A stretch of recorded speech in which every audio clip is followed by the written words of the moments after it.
Kerja di perusahaan ternama, bukti kesuksesan diri.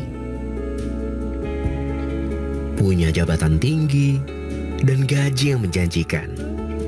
Padahal yang terjadi seringkali gak seindah apa kata orang. Bingung juga, makin bertambah usia, makin banyak yang harus dibiayai. Jangankan kirim uang untuk keluarga, bertanggung jawab dengan hidup sendiri di tanah rantau saja susah.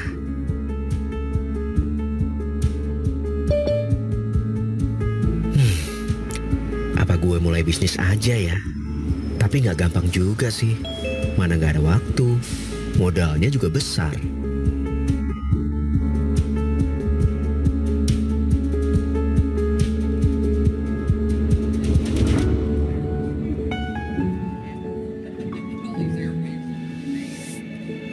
Sampai akhirnya aku buktiin sendiri. Kemudahan itu dimulai dari kerjasama. Rasa saling percaya untuk melangkah menuju kesuksesan. Kutemukan dalam satu genggaman melalui aplikasi BeShare. Jadi semakin mudah untuk wujudkan mimpi bebas finansial. Bisa miliki beragam bisnis apapun, hanya sekali sentuhan. Mau investasi bisnis apa aja, semua ada. Mulai dari bisnis retail, bisnis makanan minuman, kesehatan, hingga bisnis properti pun semua ada di BeShare. Jual beli saham pun semakin mudah melalui fitur pasar sekunder.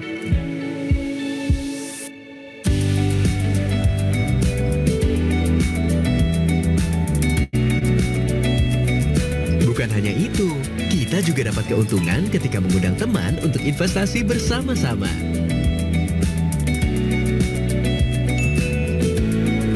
Semakin mudah, miliki bisnis apapun dalam satu genggaman. Download aplikasinya di Google Play dan App Store sekarang juga. BeShare, investing business together.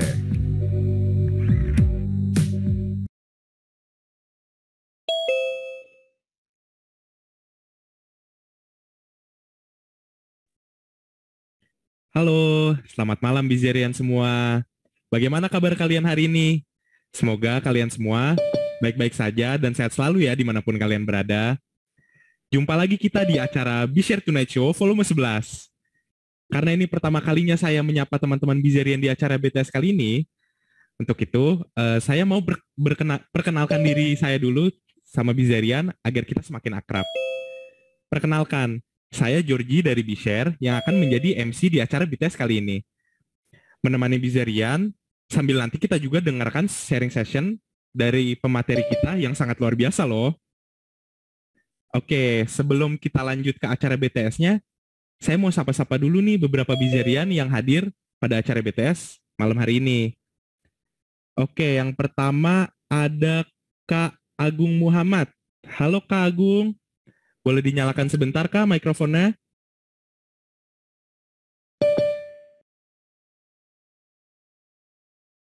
Sepertinya Kak Agung sedang sibuk. Coba saya mau sapa Kak Freddy. Halo Kak Freddy. Halo. Halo Kak? Ya, halo. Halo, salam kenal Kak. Bagaimana Kak kabarnya hari ini? Baik. Oke, sedang di mana ini Kak Freddy? Lagi di rumah. Kalau boleh tahu Kak, apakah Kak Freddy sudah mulai investasi di BeShare? Oh, sudah. Oh, investasi di bisnis mana aja Kak di BeShare? Di Pertashop.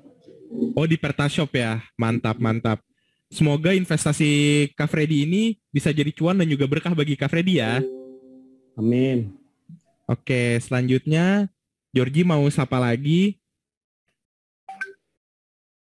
Kak Faris. Halo Kak Faris.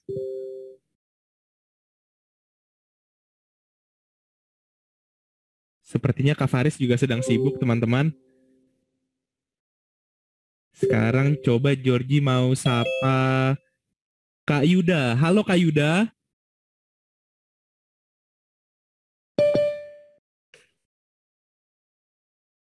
Halo. Sepertinya Kak Yuda juga sedang sibuk. Kalau gitu Georgie mau sapa Kak Kenny. Halo Kak Kenny. Halo Georgie, Halo Kak Kenny. Bagaimana kabarnya nih Kak Kenny hari ini? baik kabarnya. Baik, baik. Sedang di mana Kak Kenny? Lagi di rumah nih, Kalau boleh tanya nih Kak, Kak Kenny udah mulai belum investasi di B-Share? sudah dong, Investasi di bisnis mana aja nih Kak Kenny di B-Share? di Sorseli. Wow, mantap, mantap. Semoga jadi cuan dan berkah juga ya bagi Kak Kenny investasinya. Amin, amin. Amin. Oh iya, Bizerian, Georgie mau ingetin juga nih, karena kasus COVID di Indonesia lagi melonjak tinggi lagi, Bizerian harus jaga kesehatan dan juga jaga protokol kesehatannya jika kalian keluar, biar orang-orang di sekitar kita dan orang-orang tercinta kita bisa sehat selalu dan aman selalu. Nah, oke, tanpa berlama-lama lagi, marilah kita mulai acara BTS malam ini. Acara BTS malam ini membawa tema kunci finansial awet muda di hari tua. Kira-kira gimana ya kuncinya ya? Apakah kita harus tersenyum terus biar awet muda atau gimana? Yuk, langsung kita sambut pemateri kita. Beliau adalah karyawan BUMN sekaligus mentor keuangan yang telah puluhan kali menjadi pembicara di berbagai event. Mari kita sambut Bapak Taufik Ismail. Beliau ini adalah lulusan S1 Manajemen Fakultas Ekonomi Erlangga dan S2 di Universitas Gadjah Mada dengan gelar Master Business Administration dan juga berpengalaman dalam finance dan telah mengantongi beberapa sertifikat finansial serta telah menerbitkan beberapa buku, diantaranya ada Dompet Sehat Karyawan Muda, 27 Jurus Mapan Finansial, Antologi, dan lain-lain. Oke, kalau gitu kita langsung sambut Bapak Taufik Ismail. Halo Pak Taufik. Halo Mas Georgie. Halo. Bagaimana kabarnya Pak hari ini? Alhamdulillah sehat dan semangat. Mantap Pak. Semangat Pak ya. Oke, kalau gitu waktu dan tempat kami persilakan kepada Bapak Taufik. Oke. Langsung aja nih jadi ya. Siap Pak. Oke, langsung. Assalamualaikum warahmatullahi wabarakatuh. Selamat malam teman-teman semua. Bizarian ya panggilannya ya, Mas Georgie ya. Iya benar Pak. Bizarian. Bizarian. Jadi mungkin di sini ada yang sudah jadi Bizarian, ada yang calon Bizarian nih. Ini beberapa saya lihat ada teman-teman saya, ada Mas Radias ya, kemudian ada Mas Agus Hasanuddin juga. Selamat malam, terima kasih udah bersedia hadir, dan teman-teman juga yang lain banyak banget nih ya. Sudah ada 370 orang ya Mas Georgie ya. Ada Mbak Edith Datu juga. Oke. Kita langsung aja, saya share screen ya. Share. Sudah kelihatan Mas Georgie covernya? Ya, sudah terlihat Pak. Tapi belum bisa ini ya.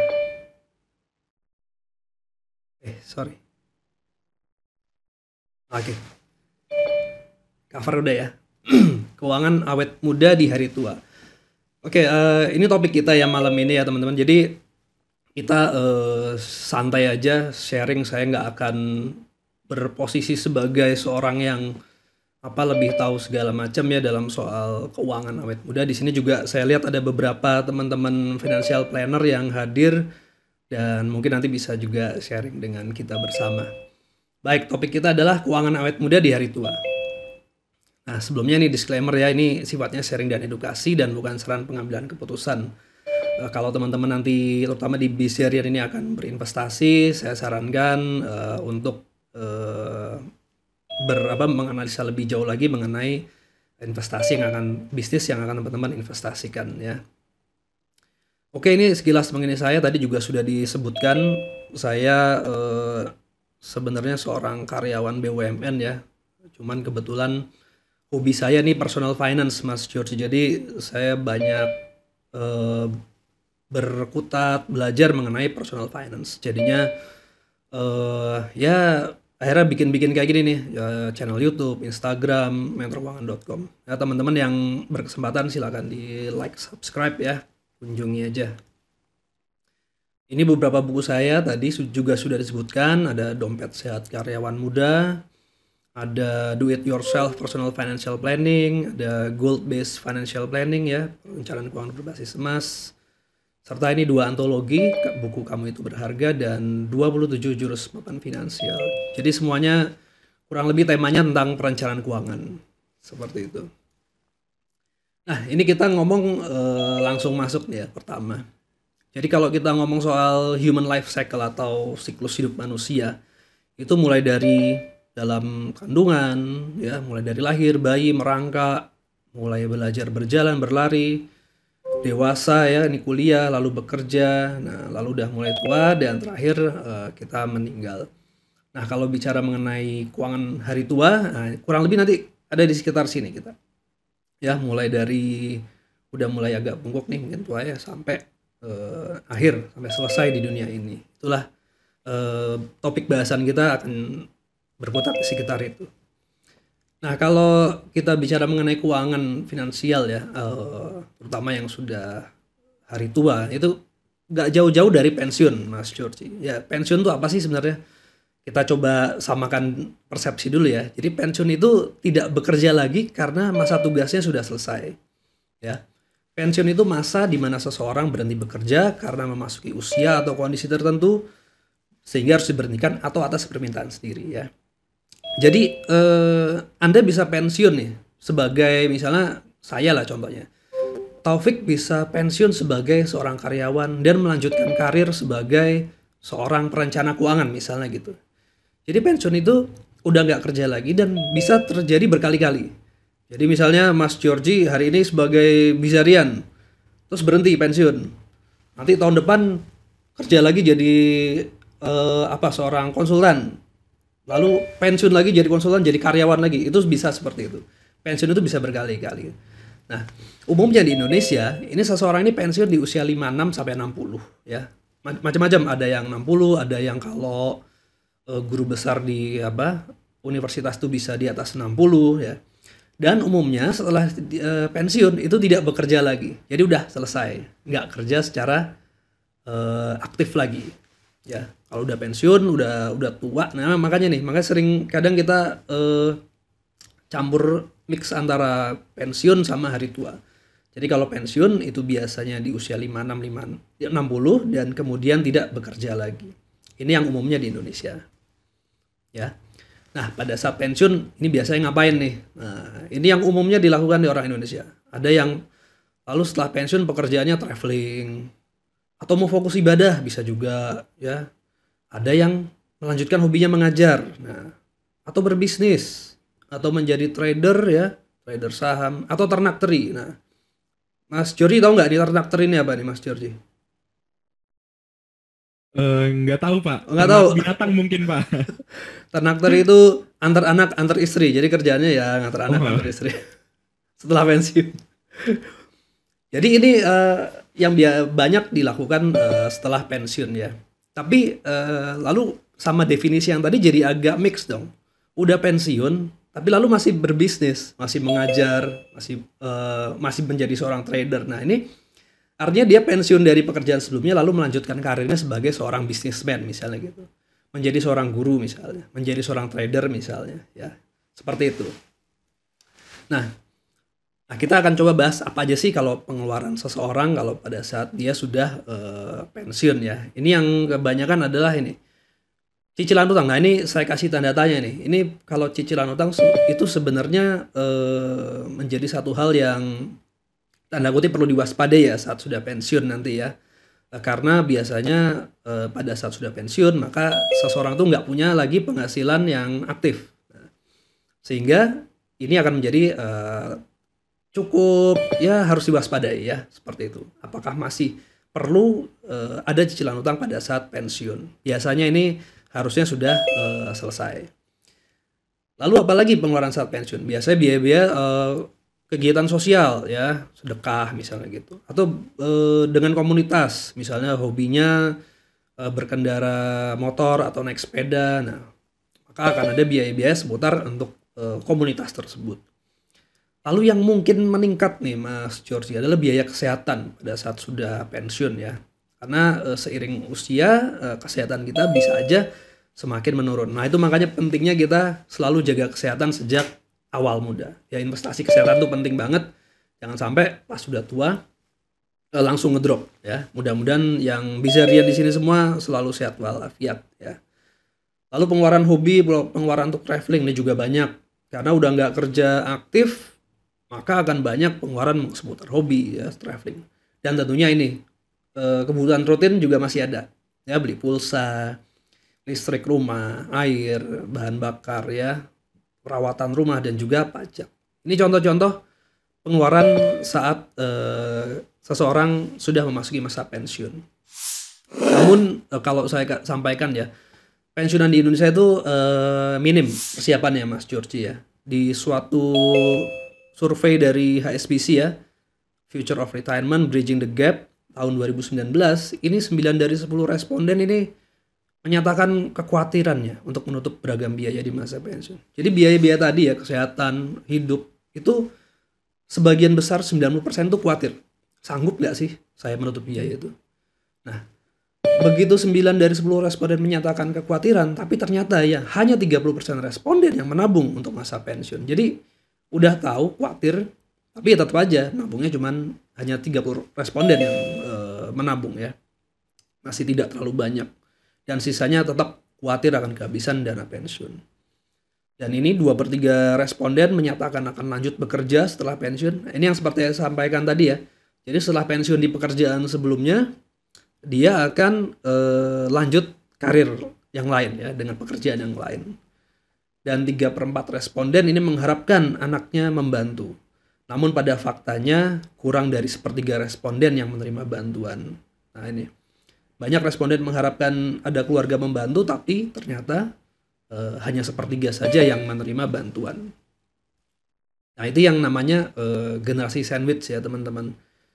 Mungkin udah sering dengar juga ya, sandwich generation. Jadi misalnya seseorang yang ada di tengah ini sebagai dagingnya ya, dia di tengah ini adalah generasi orang dewasa yang harus menanggung kehidupan orang tuanya di atasnya ya, dan juga anak-anak mereka.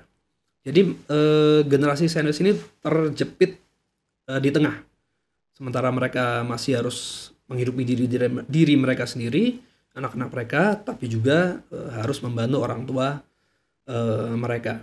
Sama seperti tadi yang diharapkan oleh responden di survei sebelumnya, mereka mengharapkan anaknya yang akan membantu kehidupan mereka berikutnya. Ini pertama kali dicetuskan oleh Dorothy Miller ya pada tahun 81. Jadi ini konsep yang sudah cukup lama sebenarnya. Kalau di Indonesia bahkan mungkin bukan generasi sandwich lagi, bahkan di kiri kanannya tuh kadang ada juga yang perlu disokong bantuannya. Siapa? Seperti saudara orang tua atau saudara kandung dari si generasi dewasa ini. Jadi jepitnya bukan dari atas bawah lagi, udah dari kiri kanan pun demikian. Apakah menjadi susah atau enggak? Ya mudah-mudahan kalaupun dia yang ada di tengah, dia harus mampu bisa untuk membantu semua orang tersebut. Mudah-mudahan ya. Nah, kita mulai masuk sedikit lebih dalam lagi nih ya. Jadi perlu nggak sih kita menyiapkan dana pensiun ya? Dana hari tua ini perlu disiapkan apa enggak? Ya, perlukah kita berinvestasi untuk keuangan kita di masa tua nanti? Kan tadi judulnya keuangan awet muda di masa tua. Jadi gimana caranya keuangan kita di masa tua nanti bisa tetap mencukupi kebutuhan kita di masa pensiun? Perlukah berinvestasi? Atau apakah saya masih harus bekerja terus hingga lanjut usia? Nah, ini menjadi pertanyaan kita berikutnya. Atau apakah ada anak atau mungkin orang tua kita mampu dan mau membantu kehidupan saya nanti pada saat saya sudah tua? Ya teman-teman, ini menjadi pertanyaan-pertanyaan yang perlu kita jawab. Nah, pada faktanya ini kita lihat. Jadi setiap orang ini sebenarnya membutuhkan dana hari tua. Karena seperti siklus hidup manusia tadi, mulai dari lahir, belajar, berdiri, berjalan, dewasa, kuliah, bekerja, lalu menjadi tua, semua orang akan mengalami hari tua. Jadi setiap orang akan membutuhkan dana hari tua tersebut. Ya. Lalu apa lagi? Karena cepat atau lambat, seseorang itu akan berhenti bekerja. Oke lah mungkin kalau di BUMN atau ASN mungkin pada usia 60 ya, 58 itu pensiun, masuk usia pensiun. Ya, dia akan berhenti bekerja. Tapi bisa juga berhenti bekerjanya karena fisik telah renta. Jadi seseorang ini pasti akan ya udah nggak bisa kerja lagi. Suatu saat akan mengalami seperti itu. Ya, lalu juga kenaikan biaya hidup dari tahun ke tahun ya semakin tinggi. Lalu di zaman COVID seperti sekarang ini, pandemi seperti sekarang ini, berhenti bekerja ini tidak dapat diprediksi. Kita nggak tahu kondisi perusahaan kita akan baik terus atau tidak. Kondisi ekonomi bagaimana, politik bagaimana. Yang lagi rame sekarang mungkin kondisi politik di Ukraina ya, itu jadi sering dibahas tuh. Apakah nanti jadi perang dunia ketiga segala macam. Wah itu jadi ada suatu kekhawatiran tersendiri. Lalu ada lagi satu resiko yang mungkin terjadi, yaitu masa pensiun yang dijalani ini terlalu lama atau cukup lama ya. Mungkin teman-teman berharap wah panjang umur. Oke, panjang umur, tapi tentu pada saat kita hidup sampai tua tersebut tentu masih membutuhkan dana untuk kehidupan kita sehari-hari. Apa jadinya kalau dana hari tua kita ternyata sudah habis? Nah, bagaimana mencukupinya? Juga ada ketidakpastian kondisi kesehatan di masa depan. Masih sanggup kerja atau enggak? Ataukah kita harus menunda pensiun? Tadinya harus pensiun umur 60, tapi karena suatu kebutuhan harus bekerja lagi. Tapi ternyata masih sanggup apa enggak? Nah ini jadi pertanyaan lagi. Keluarga dekat. Apakah ada keluarga dekat yang mampu dan mau membantu ya? Kalaupun mampu, kalau nggak mau membantu susah juga. Atau mau membantu tapi nggak mampu. Itu juga jadi satu kendala. Nah ini hal-hal yang harus kita perhatikan pada saat kita sudah akan menyiapkan dana hari tua nanti ya. Nah ternyata banyak juga yang nggak siap pensiun nih teman-teman ya, bisa rian. Karena berbanyak hal ini saya udah catat ya, gaya konsumtif ya, modern lifestyle ya, tidak mempertimbangkan kebutuhan, keinginan. Atau pada saat sudah pensiun tapi gaya hidupnya masih sama pada saat masih bekerja. Jadi saat pensiun gajinya 20 juta, setelah pensiun tetap 20 juta. Padahal dia udah nggak punya penghasilan aktif sebesar 20 juta lagi. Nah ini menjadi satu hal yang harus diperhatikan. Juga suka berutang selama bekerja. Ya berutang boleh ya, tentu aja nggak. Kalau memang dibutuhkan dan diperhatikan cash flow-nya, silakan aja berutang. Tapi jangan sampai terlalu sering berutang. Dikit-dikit hutang lagi, ada tambahan penghasilan, ngutang lagi ya, sampai akhirnya terlambat berinvestasi. Sehingga pada saat masa pensiun masih memiliki utang yang besar. Seperti tadi di slide-slide sebelumnya, pengeluaran pada saat pensiun ternyata masih ada cicilan hutang. Nah ini kalau bisa pada saat teman-teman sudah memasuki hari tua, masa pensiun, sebaiknya utangnya sudah habis kalau bisa. Kalaupun masih ada mungkin sebaiknya ya jangan terlalu besar ya. Ada juga yang masih memiliki rencana dengan pengeluaran besar. Nah ini masih pengen membangun rumah. Karena misalnya pas dia masih masa kerja aktif, dapat rumah dinas, dapat mobil dinas. Jadi terlena di situ. Dia nggak punya rumah, dia nggak punya mobil sendiri. Akhirnya pada saat pensiun, dia masih harus membangun rumahnya lagi. Pengen keliling dunia, pengen membangun usaha. Ya. Lalu juga ada beranggapan akan pensiun dengan tenang karena memiliki passive income dari dana pensiun atau hasil usaha. Nah, ini teman-teman agak tricky, harus tahu ya. Ini agak tricky. Teman-teman harus tahu kira-kira berapa dana pensiun, besar manfaat pensiun yang akan diterima setiap bulannya nanti. Ya, teman-teman harus bisa bandingkan dengan kira-kira kebutuhannya berapa. Jadi kalau misalnya sekarang ini bisa hidup dengan biaya per bulan 10 juta misalnya.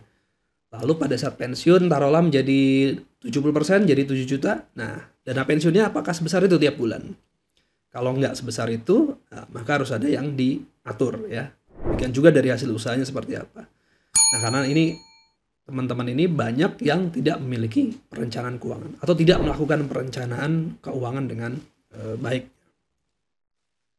Nah, kalau ngomong soal perencanaan keuangan, ini kita kadang di beberapa tempat ada yang mengatakan pakai 6 tahap ya, 6 proses gitu ya. sebenarnya nggak usah terlalu ribet gimana, pakai aja piramida perencanaan keuangan teman-teman ya. Dari paling bawah yang harus disiapkan adalah arus kas dan dana darurat. Ini harus bagus ya, harus oke. Budgeting, bagaimana teman-teman bisa melakukan penganggaran. Pendapatan tidak boleh lebih kecil daripada pengeluarannya. Dan dana darurat juga harus sudah siap. Manajemen risiko, ini kita bicara soal asuransi juga ya. Investasi untuk mencapai tujuan keuangan, seperti untuk dana pendidikan anak, lalu dana liburan mungkin, dana ibadah, atau yang lain ya, kepemilikan rumah. Itu dengan investasi. Nah, kalau step berikutnya persiapan dana hari tua. Nah, ini yang kita akan banyak ngomong. Ini kalau ini kita bicara mengenai passive income yang akan menjadi sumber pendapatan kita di hari tua nanti ya.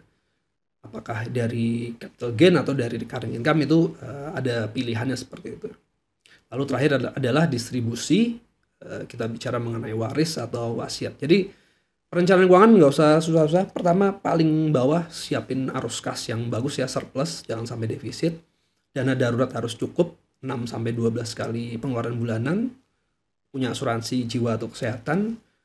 Bisa berinvestasi untuk tujuan keuangan dan menyiapkan investasi juga untuk dana hari tua. Serta nanti kita mengajarkan anak istri kita perihal soal waris dan wasiat supaya nggak bertengkar nanti setelah kita nggak ada. Nah, investasi itu apa? Yaitu penanaman modal pada suatu instrumen dengan harapan mendapatkan keuntungan finansial ya. Oke. Nah, ini ada beberapa hal yang kenapa sih harus investasi ya.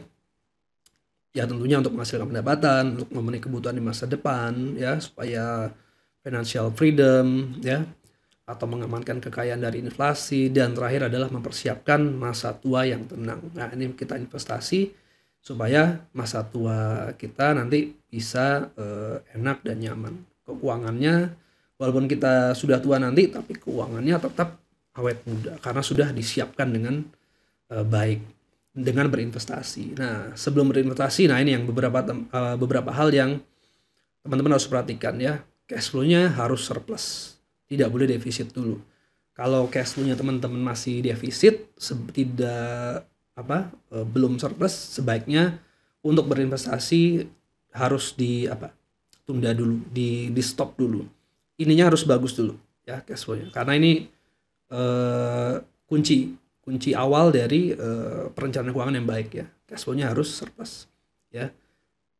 Setelah pemasukan, lakukan tabungan atau investasi dulu, baru lakukan konsumsi. Bukan ada pemasukan lalu mengkonsumsi untuk konsumsi sehari-hari, jajan segala macam, baru sisanya ditabung. Enggak. Pemasukan dulu, lalu sisihkan ya. Nah, ini ada sisihkan, bukan sisakan untuk tabungan, lalu konsumsi. Bisa juga hapus dan kurangi pengeluaran yang tidak teman-teman perlukan ya. Jaga pemasukan dan kelola pengeluaran teman-teman ya. Kalau udah punya pemasukan ya, misal dari gaji atau dari usaha lain, jaga pemasukannya, jangan sampai hilang atau goyah ya. Kalaupun ternyata kurang, ternyata defisit, maka yang kita harus coba rubah kelola adalah pengeluaran kita. Coba hapus beberapa atau kurangi yang bisa diperkecil. Lalu dana darurat. Nah, ini tadi dana darurat ini minimal 3 kali pengeluaran bulanan ya. Bukan dari 3 kali penghasilan, tapi 3 kali pengeluaran bulanan. Dan syaratnya dana darurat itu harus ada 2, harus mudah dan aman. Mudah diakses ya, mudah dikonversi menjadi uang tunai, dan aman dari kehilangan, pencurian, dan inflasi. Nah, apa yang bisa menjadi dana darurat nih? Uang tunai, deposito, logam mulia bisa, reksadana pasar uang bisa. Nah, kalau bisnis di B-share gimana? Bisa nggak jadi dana darurat? Kira-kira gampang nggak bisnis di B-share itu dijual lagi? Kayaknya secondary marketnya dibuka setahun sekali deh, setahu saya. Lalu aman dari pencurian, aman ya, penurunan inflasi aman ya, karena ada kenaikan ada penambahan dari pendapatannya. Tapi dia diambilnya nggak gampang, harus nunggu setahun mungkin. Nah, ini nggak cocok sebagai dana darurat. Jadi kalau teman-teman ada dana yang kira-kira akan dibutuhkan untuk dana sebagai tabungan dan darurat, itu jangan dipakai untuk bisnis. Dia harus dipisahkan secara tersendiri ya, nggak boleh digabung dengan rekening lain, dana darurat itu. Lalu harus sudah ada asuransi sesuai kebutuhan ya.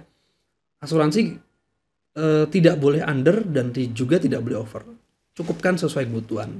Ada 2 asuransi yang menurut saya minimal harus teman-teman miliki. Pertama adalah asuransi kesehatan dan kedua jiwa. Kalau nggak bisa punya asuransi jiwa, misalnya uangnya nggak cukup, minimal adalah asuransi kesehatan ya. Bahkan dengan BPJS misalnya, itu minimal teman-teman harus punya itu. Ya, BPJS kesehatan. Lalu ada juga ini, pemahaman sebelum berinvestasi, yaitu bagaimana kita memahami diri kita sendiri. Kita ini orangnya konservatif, moderat atau agresif ya. Nah ini akan menentukan bagaimana kita memilih jenis-jenis investasi kita ya. Risk appetite kita gimana? Kita ini sukanya yang risky kita atau tidak, atau kita senangnya yang resikonya tengah-tengah ya, seperti itu. Kalaupun risikonya di tengah-tengah, lalu toleransinya sampai berapa persen? Sampai berapa juta kira-kira misalnya ada loss di situ. Itu toleransi risiko kita. Nah, salah satu cara untuk supaya kan banyak investasi yang misalnya kita pengennya untuk jangka panjang, tapi saya nggak suka, nggak bisa nih seperti saham gitu, nggak kuat gitu, jantungan gitu. Nah, lakukan diversifikasi, misalnya porsinya sahamnya sedikit aja, lalu yang menengahnya lebih banyak, lalu yang konservatifnya lebih sedikit gitu. Jadi diversifikasi ini teman-teman harus bisa memix, mencampur berbagai instrumen supaya sesuai dengan kondisi psikologis risk profile teman-teman. Setiap orang nggak akan sama, jadi nggak ada orang yang sangat konservatif banget sampai nggak mau yang lain-lain. Kalaupun ada mungkin tidak banyak ya. Pasti ada, oke, dia bisa konservatif tapi agak moderat. Mungkin moderat ke agresif. Jadi ada sedikit campuran di situ. Nah, lalu sebelum berinvestasi ya, teman-teman harus pertama tentukan tujuan keuangannya. Jadi buat apa berinvestasi? Ya. Biasa dibedakan menurut horizon waktunya. Jadi kalau untuk jangka pendek misalnya antara 1 sampai 3 tahun misalnya. Lalu jangka menengah antara 3 sampai 5 tahun, lalu kalau di atas 5 tahun bisa disebut tujuan keuangan jangka panjang. Ini akan mempengaruhi dalam pemilihan instrumen-instrumen investasi kita berikutnya. Ya, ada yang mungkin kita hanya akan mengincar capital gain-nya aja. Contoh misalnya saham gitu ya. Teman-teman, Mas Georgie misalnya beli saham A tahun ini, lalu akan ditunggu sampai 5 tahun berikutnya, nanti baru dijual. Nah, itu dapat capital gain. Nah, tapi kalau saham jangan lupa setiap tahun ada juga perusahaan yang memberikan dividen ya. Setiap tahun tuh bisa 2 kali. Ada dividen interim sama dividen finalnya ya, terakhirnya. Itu bisa menjadi recurring income kita, dan ini bisa menjadi pendapatan pasif income kita pada saat kita sudah memasuki hari tua nanti. Ya, recurring income. Nah, kalau di B-Share mungkin pembagian dividennya kalau nggak salah ada yang 3 bulanan ya, Mas Georgie. Nanti koreksi saya kalau salah. Kalau nggak salah itu tiap 3 bulanan dividennya dibagi kepada investor. Nah, ini bisa menjadi recurring income buat teman-teman juga. Selain capital gain, dia bisa dijual lagi ya. Nah, jadi teman-teman sebelum berinvestasi tentukan tujuan keuangannya. Kenapa saya harus berinvestasi di suatu instrumen ya. Nah, ini yang lebih penting juga. Nah, bagaimana teman-teman harus memahami proses investasinya, maksudnya proses bisnisnya ya. Bisnis proses dari sebuah instrumen tersebut. Itu teman-teman harus paham. Risk dan return-nya seperti apa. Ini pertanyaan-pertanyaan yang bisa teman-teman kritisi. Ini tadi pagi saya coba, kebetulan udah ikut di salah satu grup Telegramnya B-Share ya. Di salah satu investasi yang akan dibuka. Itu pertanyaan-pertanyaan kritisnya muncul semua. Emang ini investasi apa? Digital kah atau fisik kah? Ya, keuntungan apa saja yang ditawarkan? Risiko yang muncul seperti apa? Lalu siapa providernya? Penerbitnya siapa? Kalau di B-Share ya. Kapan bisa dijual? Kapan bisa likuidasi? Ya. Dengan cara apa memperoleh? Logis nggak returnnya sekian persen. Lalu kalau tidak mencapai target gimana? Kalau rugi bagaimana? Itu pertanyaan-pertanyaan itu teman-teman harus kritisi pada saat sebelum berinvestasi dimanapun ya, mau di saham, mau di sukuk, mau di kripto, mau di bisnis ya, mau di B-share pun seperti demikian juga harus kritis ya. Kenapa saya harus memiliki investasi ini? Relevan atau tidak dengan tujuan keuangan saya? Sesuaikah dengan profil risiko saya berinvestasi di B-share? Itu harus teman-teman tanyakan. Jangan, ini kasus saya boleh cerita, waktu dulu itu ada satu case ya. Jadi seseorang ini menggunakan uang sekolahnya, uang dana pendidikan sekolah untuk anaknya yang akan digunakan 2 tahun lagi ya misalnya gitu. Tapi dia menaruhnya di sebuah bisnis yang masih baru dan ya katanya dijanjikan akan segera memberikan hasil 100% dalam waktu 2 tahun. Tapi nyatanya dalam waktu 2 tahun itu tidak terjadi pengembalian dan justru gagal. Nah, akhirnya karena belum punya dana darurat, tidak punya cadangan dana investasi, akhirnya menjadi kesulitan keuangan tersendiri untuk orang tersebut ya. Kalau memang tujuannya untuk jangka pendek, maka sebaiknya pilih instrumen-instrumen yang karakternya untuk jangka pendek. Kalau memang untuk tujuan keuangan jangka panjang, teman-teman bisa pilih instrumen yang untuk jangka panjang. Nah, kalau teman-teman usianya sekarang berapa? Misalnya ada yang 20, 25 untuk keuangan masa pensiun nanti masih 30 tahun, pilihlah instrumen yang memiliki karakter dan memang untuk jangka panjang. Seperti itu ya. Jadi disesuaikan dengan tujuannya. Oke, Mas Georgie ternyata sudah selesai. Terima kasih teman-teman. Mungkin kita diskusi aja, sharing. Lebih enak kalau ada yang mau nanya langsung, monggo silakan.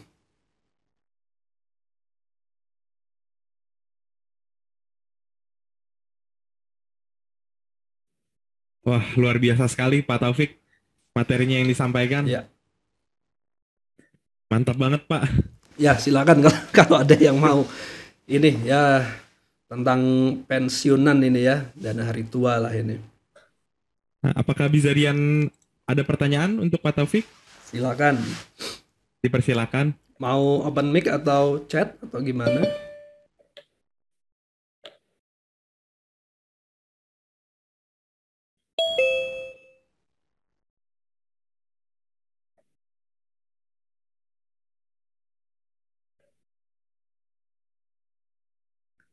Dipersilakan kepada Bizarian, jika ada pertanyaan boleh langsung open mic-nya atau angkat tangan terlebih dahulu. Iya. Atau jangan-jangan udah pada siap semua nih keuangan masa tuanya ini.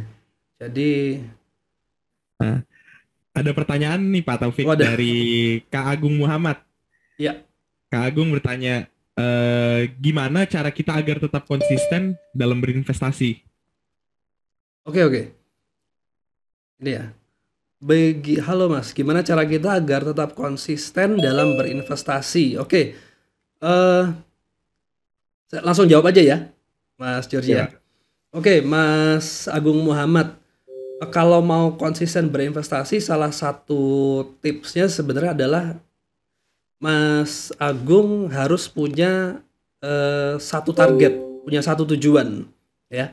Jadi tetapkan tujuan keuangan sebelum berinvestasi. Karena kalau Mas Agung hanya berinvestasi aja, misalnya gini, saya invest di B-share nih, di Sahur Sally gitu misalnya. Udah. Terus uangnya buat apa? Cuma ditaruh gitu aja udah. Tanpa tahu apakah hasil dari investasi tersebut cukup atau tidak untuk keuangan Mas Agung. Ya. Jadi yang pertama harus dipersiapkan adalah tujuannya. Dan untuk menentukan tujuan ini juga sebaiknya harus spesifik ya.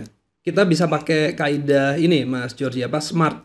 Jadi tujuan keuangannya harus spesifik, measurable, achievable, lalu relevan dan time bound. Jadi semuanya ketahuan di situ.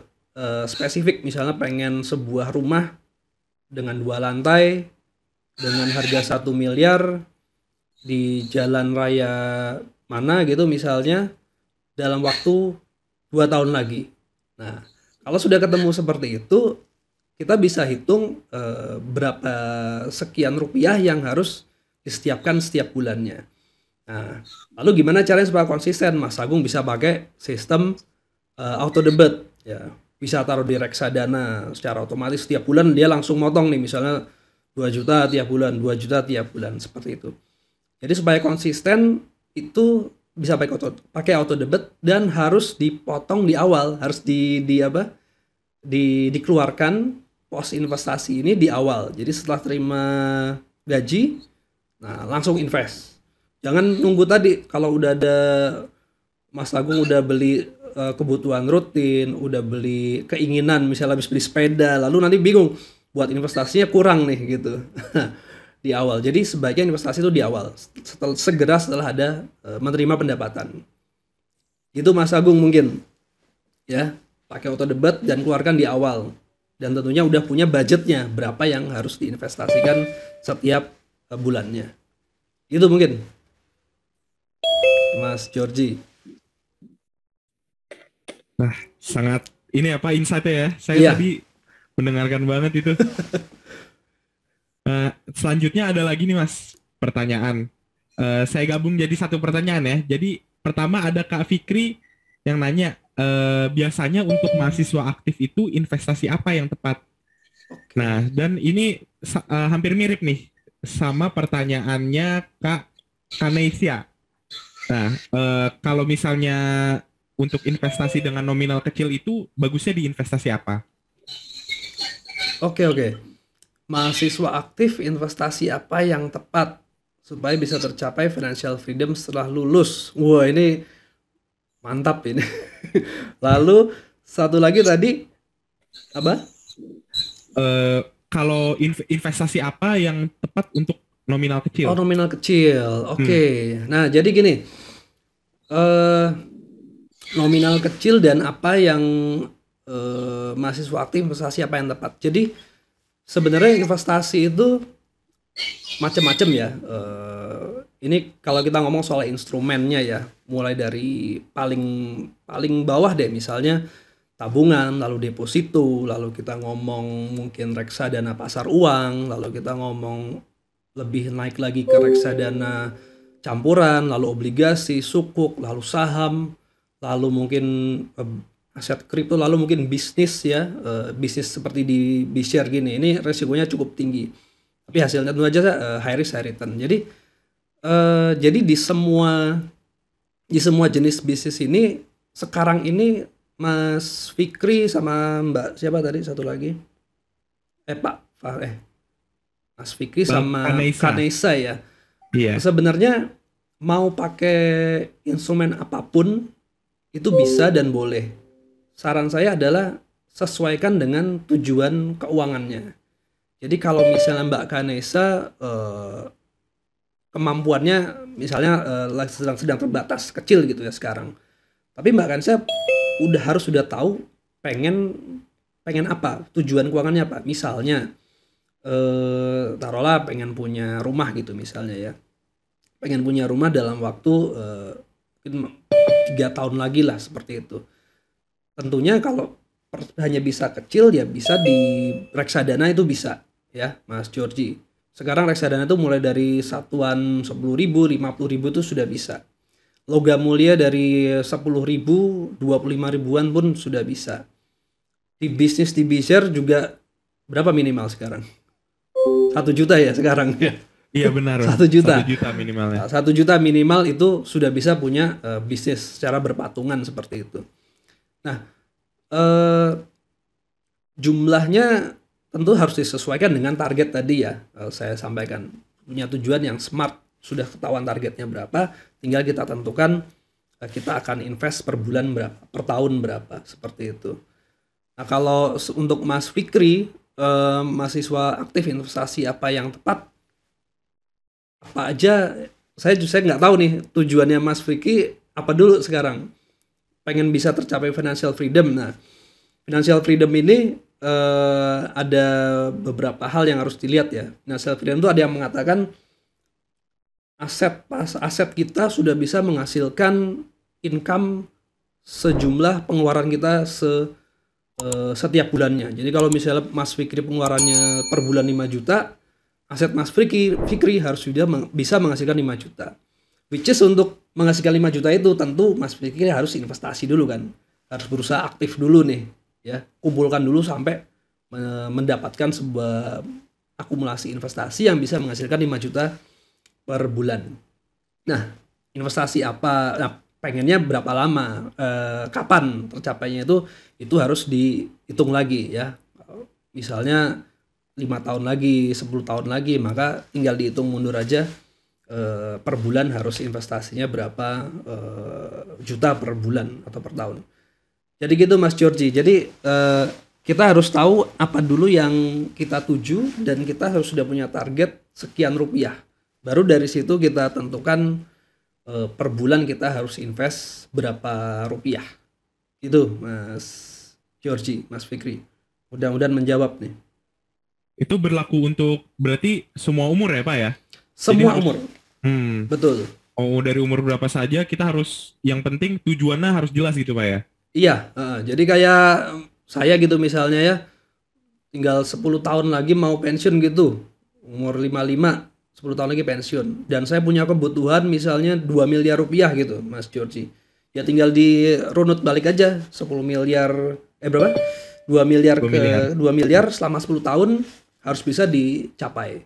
Maka per bulan saya harus invest sekian juta rupiah di instrumen yang bisa memberikan sekian persen setiap tahunnya gitu. Tinggal dicari, nah, itu. Tinggal riset aja nanti ya instrumennya ada apa aja gitu. Betul. Ya. Jangka panjang pakai yang jangka panjang, jangka pendek pakai jangka pendek. Jangan jangka pendek pakai jangka panjang, nanti pas lagi fluktuasinya begini kalang kabut kita. Itu banyak yang terjadi seperti itu. Oh. Ini ada Bizarian yang mengangkat tangannya. Oh iya. Kak Rido Saptahadi, dipersilakan Kak jika ada pertanyaan. Halo Kak Rido. Kak Rido. Sepertinya mungkin terpencet kali Pak ya. WSN-nya. Ini coba saya lihat dulu Pak. Nah, ada lagi nih Pak pertanyaannya. Ya. Dari Kak Edit Datu. Oke. Kak Edit Datu bertanya, apabila dana darurat sudah ada lalu ingin menyiapkan dana pensiun dalam waktu 14 tahun agar mencapai 2 miliar, Wah. maka instrumen apa yang tepat dan berapa investasi per bulan? Ya. Oke. Ini Mbak Datu ini teman saya ini. Apabila dana darurat sudah ada, lalu ingin menyiapkan dana pensiun dalam waktu 14 tahun agar mencapai 2 miliar, maka instrumen apa yang tepat dan berapa investasi per bulan? Oke, jadi Mbak Datu, kalau masih 14 tahun ya, itu menurut saya sih masih jangka panjang Mas Georgie ya. 14 tahun itu termasuk horizon waktu jangka panjang. Jadi Mbak Datu bisa memakai instrumen yang karakteristiknya untuk jangka panjang. Tapi nanti Mbak Datu bilang, wah saya takut nih, saya nggak berani, saya cuman taunya jangka pendek, deposito Mas gitu. Nah, bisa juga pakai deposito, tapi tentunya per bulannya, jumlah per bulannya akan lebih besar daripada kalau kita menggunakan instrumen dengan karakteristik jangka panjang yang mungkin returnnya bisa lebih tinggi seperti itu. Nah kalau ditanya berapa tadi jumlahnya per bulan, itu ada kalkulatornya Mbak. Nanti tanya sama saya aja, japri aja. Karena tapi nggak usah di saya juga bisa. Di internet banyak ya Mbak Datu, Mas Georgie, kalkulator finansial. Di Excel juga ada. Tinggal kita pakai rumus future value sama pakai PMT, pakai payment. Nah, itu kuncinya, pakai PMT aja Mbak Datu, tinggal dicari. Tapi kalau masih bingung ntar juga kita japri aja. Teman-teman juga ada yang kalau yang masih ini bingung, silakan di japri ke IG juga boleh.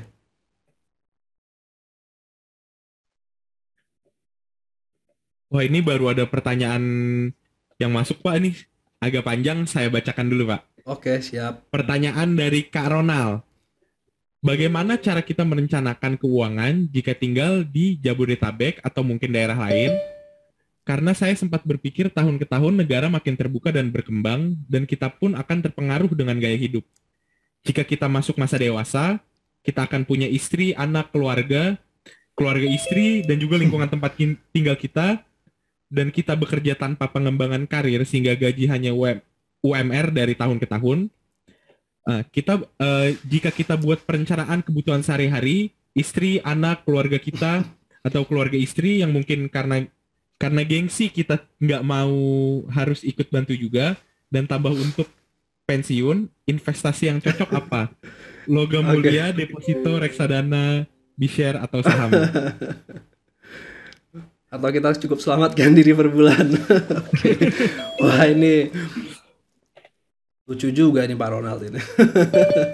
Menyelamatkan diri ya. Oke, ini pertanyaannya panjang banget tapi kurang lebih intinya dengan lingkungan ya, ada keluarga, lalu tempat tinggal mungkin gaji hanya UMR. Nah, bagaimana membuat perencanaan keuangan yang cukup ya, investasi apa yang cukup. Jadi gini, perencanaan keuangan itu nggak memandang berapa besar kecil penghasilan ya Mas Georgie, Mas Ronald. Berapapun jumlah yang kita dapatkan, maka ya itulah yang harus kita kelola dan kita manage ya. Perencanaan keuangan itu untuk segala usia, mulai dari anak kecil, remaja, dewasa, mahasiswa, pensiun, sampai pensiunan pun harus melakukan perencanaan keuangan, harus mengelola keuangannya. Nah, bagaimana dengan gaji UMR? Nah, ini kita kembali ke cash flow tadi. Kalau ada yang saya bilang tadi, salah satu kuncinya adalah di cash flow, harus surplus. Kalau masih defisit, ya itu artinya kan nggak cukup ya. Pendapatannya masih lebih kecil daripada pengeluaran. Nah, ini yang harus diperbaiki dulu. Caranya gimana? Nah, pengeluarannya harus dengan budgeting, pengeluarannya harus ada yang di cut atau harus ada yang di reduce, ada yang dikurangi. Nggak bisa Mas Taufik, saya udah ngurangin, udah ngapus ini, masih kurang juga. Ya mau nggak mau harus cari penghasilan tambahan. Harus ada penghasilan yang bisa mengcover pengeluaran tersebut. Kalau nggak bisa juga ya itu berarti ada satu masalah di situ. Harus ada pengeluaran yang bisa di cut lagi atau enggak. Saya nggak tahu. Itu harus kita lihat case by case ya, Mas Georgie ya. Semua orang berbeda-beda. Ada orang yang pendapatannya 10 juta tapi mungkin punya anak 5 misalnya. Ada yang 10 juta anaknya 1. Ada yang mungkin belum punya anak. Ada yang mungkin tadi tinggalnya di kota kecil. Itu akan beda dengan perencanaan keuangan kalau kita tinggal di kota seperti Jabodetabek tadi kata Mas Ronald. Itu akan sangat berbeda. Intinya Mas Ronald lakukan perencanaan keuangan mulai dari yang tadi paling bawah. Kalau cash flow-nya udah bagus, pertama kali adalah dana darurat. Nggak usah berpikir investasi jauh-jauh. Dana daruratnya siapin dulu ya. Udah sesuai alokasi mungkin sekitar 3-6 bulan pengeluaran. Kalau sudah ada, baru Mas Ronald berpikir mulai untuk pencapaian tujuan keuangan ya. Mau pakai apa? Mau pakai apa aja boleh. Sesuaikan dengan tujuan. Kalau untuk setahun 2 tahun lagi, setahun lagi lah taruhlah. Setahun lagi anak udah mau sekolah. Taruh di BCR apa enggak? Ya enggak usah, taruh aja di deposito. Tabungan udah cukup. Kalau masih untuk 10 tahun lagi gimana? Taruh BCR boleh enggak? Boleh. Karena itu jangka panjang. Tapi BCR ada kemungkinan rugi enggak? Ada kemungkinan rugi. Tetap harus dianalisa seperti itu. Jadi kalau ada yang nanya, investasi apa yang aman, return tinggi, tidak ada resiko, wah itu susah jawabnya seperti itu. Semua investasi selalu ada resikonya. Bahkan di tabungan pun kalau banknya bangkrut ya tabungan kita juga hilang. Apalagi kalau nggak dilindungi oleh LPS seperti itu. Itu kali Mas Ronald, Mas Georgie. Oke, mungkin Pak, saya boleh nanya satu pertanyaan Pak? Oh ya boleh. Oke. Mau nanya nih Pak, kan kalau investasi itu jadi setiap investasi itu memiliki resikonya sendiri-sendiri kan ya? Iya. Apakah ada tipsnya Pak untuk bagaimana cara kita ngadepin rasa takut terhadap resiko itu? Oke. Mengatasi rasa takut terhadap resiko ya. Nah, kalau ini saya nggak punya suatu ini apa cara tertentu ya. Tapi kalau saya boleh sharing apa yang saya eh, lakukan untuk diri saya itu terjadi, Mas Georgie. Jadi saya melakukannya apa? Secara bertahap, pelan-pelan gitu. Jadi seperti tadi ya urutannya ya. Kalau pertama mungkin kita coba tabungan. Tabungan kita udah. Lalu kita mulai deposito. Habis deposito kita mulai reksadana pasar uang dulu. Lalu mulai lagi reksadana campuran. Lalu mulai lagi reksadana saham. Lalu saham secara langsung, obligasi, ori, sun secara langsung. Lalu mulai ke bisnis. Nah, kadang ada orang, dan ini pun terjadi ke saya juga. Jadi saya udah, namanya orang, nah ini kebanyakan orang Indonesia kepingin semua serba instan, cepet, return tinggi, nggak mau rugi tanpa resiko. Wah itu kayaknya susah seperti itu. Nah saya langsung main ke yang sangat beresiko tinggi dan langsung banyak. Akhirnya karena tanpa perhitungan dan pemikiran yang baik ya, akhirnya langsung habis bablas begitu aja.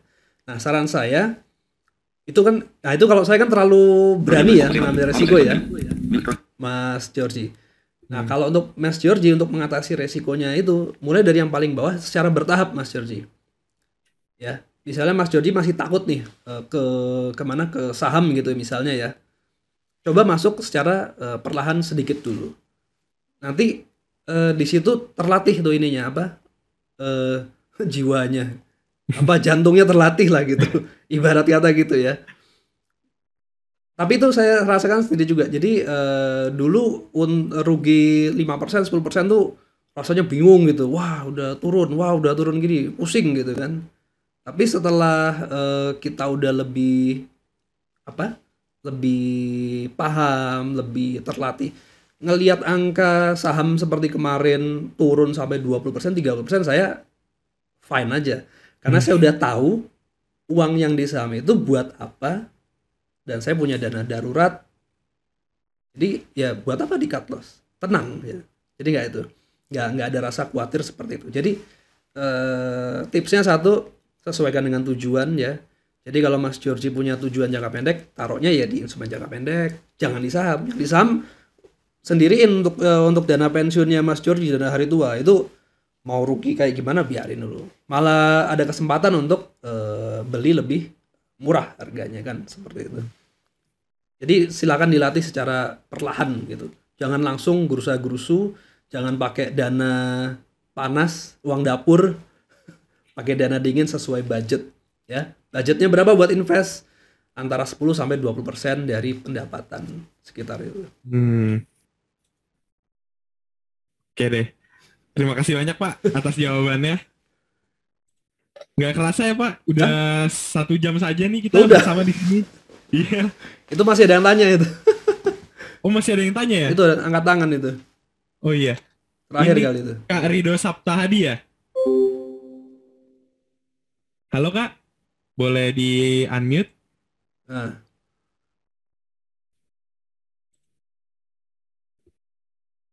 Tolong di unmute. Saya nggak bisa unmute. Iya Pak, ini saya juga tidak bisa unmute ya. Harus di unmute sendiri Pak sepertinya. Iya. Halo Kak Rido. Mungkin tidak lagi di depan layar kali Pak ya. Oke, kalau gitu mungkin Georgie mau ingetin juga nih untuk Bizarian ya.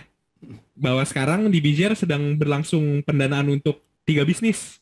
Ada yang pertama bisnis Denbu, bisnis bakso rusuk Sunan Giri, dan juga bisnis Dawet Kemayu. Nah, Bizarian bisa loh jadi pemilik dari bisnis ini hanya dengan mulai dari 1 juta rupiah saja.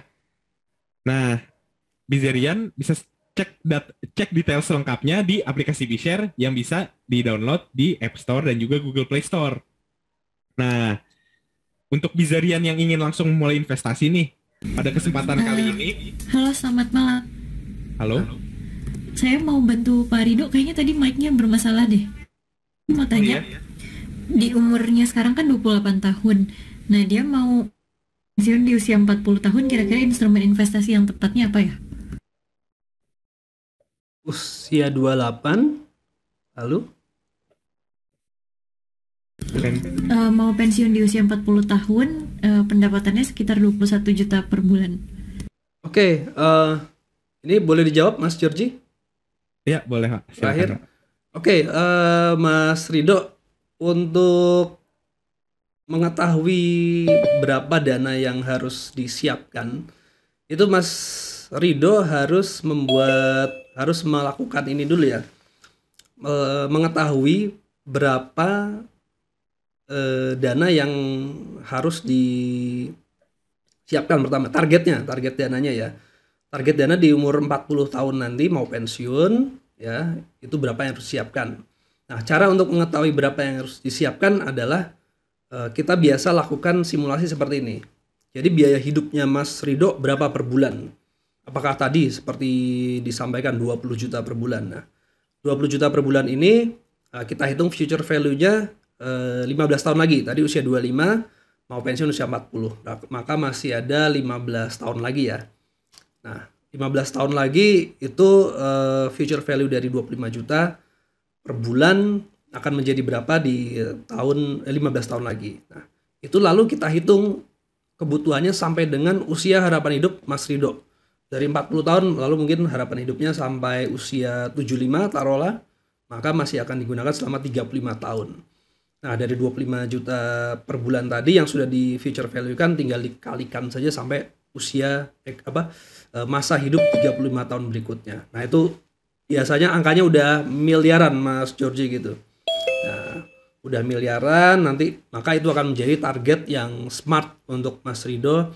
Nah, tinggal dihitung mundur lagi 15 tahun harus bisa mencapai jumlah tersebut. Jadi kuncinya adalah tahu berapa yang akan menjadi kebutuhan biaya hidupnya selama masa pensiun nanti.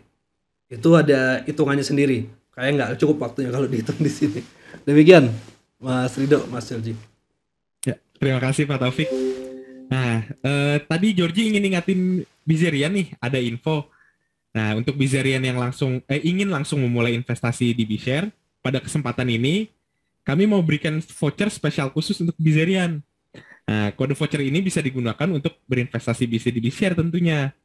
Nah, berikut telah di-share oleh kerabat saya untuk detail vouchernya di kolom chat ya. Bizerian bisa langsung cek di situ.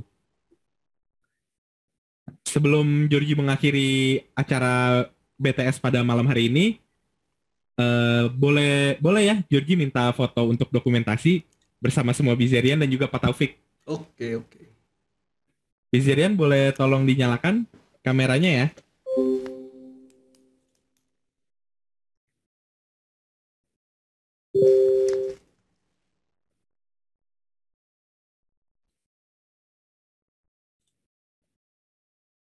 Ya, untuk sekarang foto di screen pertama dulu ya, di halaman pertama. Ya. 1, 2, 3. Oke, lanjut di halaman kedua. Bizerian boleh dinyalakan kameranya.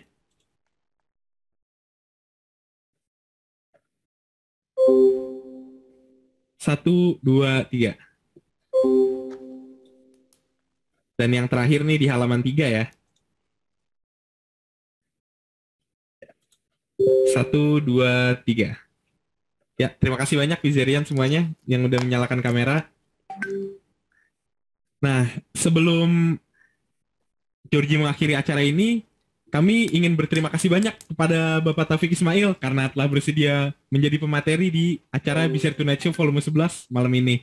Tadi materinya sangat luar biasa dan mantap, Pak. Terima kasih sama-sama, Mas Georgie. Terima kasih banyak, Pak Taufik. Dan kami juga ingin berterima kasih kepada Bizerian yang sudah meluangkan waktunya untuk datang dan mendengarkan materi yang telah disajikan di acara BShare Tonight Show volume 11 malam ini. Oke, kalau gitu saya Georgie pamit undur diri dan sampai jumpa di BTS selanjutnya ya Bizerian. Terima kasih. Terima kasih.